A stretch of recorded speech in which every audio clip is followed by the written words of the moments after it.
ਲੈ ਰੋਲੇ ਵਾਲਾ ਕੰਮ ਸੀ। ਰੁੱਲਾ ਫੇਰਦੇ ਆ ਪਤਾ ਲੱਗਦਾ। ਦੇਖ ਦੇਖ ਰੁੱਲਾ ਫਿਰਿਆ, ਇਹਨੂੰ ਕਹਿੰਦੇ ਰੁੱਲਾ ਨਹੀਂ। ਲਓ ਜੀ ਮਾਸ਼ਾਅੱਲਾ ਇਹਨਾਂ ਨੂੰ ਆ ਰਹੇ ਆ ਦੇਖੋ ਜੀ।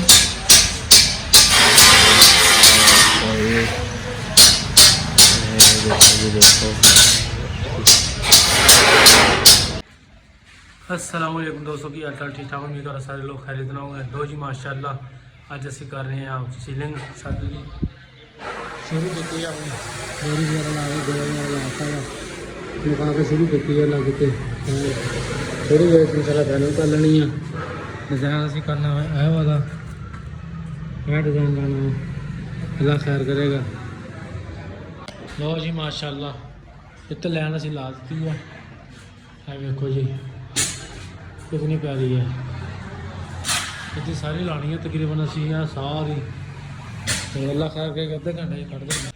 लो जी माशाअल्लाह कैसा लग रहा है डिज़ाइन दस्यो माड़ा कमेंट दे विच। ला रहे हैं सिलन की, अल्लाह खैर करे। थोड़ी जी सिलन का सिलन ला देंगे थोड़ी देर खड़े हैं ऊपर सिलन ला रहे हैं, अल्लाह खैर करे। एक छोटा जी दुकान है इन्होंने स्टोर बनाना वा ते दफ्तर वगैरह। कैसी लग रही है डिज़ाइन दस्यो माड़ा जिहा कमेंट च। लो जी माशाअल्लाह इन्होंने ला रहे हैं देखो जी।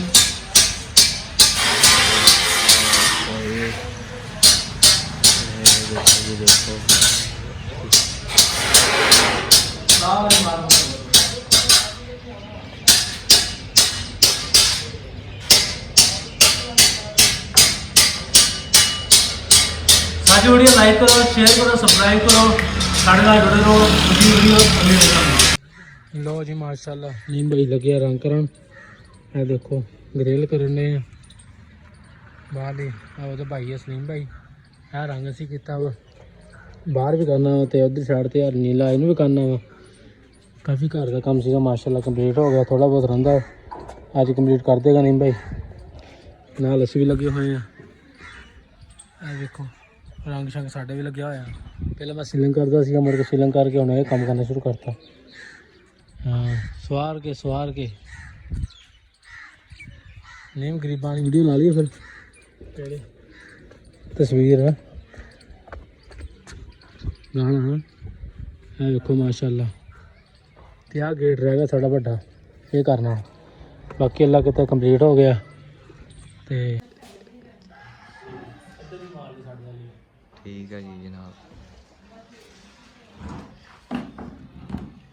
इधर जी देखो माशाअल्लाह ये काम हो रहा है। देखो चूल्हा रला रहे हैं चूल्हा। लो जी माशाअल्लाह नहीं भाई लगे काम करन, काम करदे पता लगदा काम हो रहा ना। सवार के रंग कर रहे रंग ले रोले वाला काम ਸੀ। ਰੁੱਲਾ ਫੇਰਦੇ ਪਤਾ ਲੱਗਦਾ। ਦੇਖ ਦੇਖ ਰੁੱਲਾ ਫਿਰਿਆ, ਇਹਨੂੰ ਕਹਿੰਦੇ ਰੁੱਲਾ ਨਹੀਂ ਇਹਨੂੰ ਕਹਿੰਦੇ ਰੁੱਲਾ। नीम साहब का भी मतलब कि शक्ल है सफाई ना कर गया सफाई ਨਹੀਂ ਰੁੱਲਾ ਫੇਰਦੇ ਪਤਾ ਲੱਗਦਾ। इधर जलकी दिखाओ जी अपनी ਇੱਧਰ ਮੁਗਰੇ ਉਸਤਾਦ ਜੀ, ਇਹ ਮੇਰਾ ਉਸਤਾਦ ਆ। ਹਾਏ ਹਾਏ ਉਹਦਾ ਨਾਲ ਦਾ ਰੰਗ ਕਰਨਾ ਜੀ ਅਸੀਂ, ਚਿੱਟਾ ਕਰਕੇ ਹੁਣ ਕਾਲਾ ਕਰ ਦਾਂਗੇ।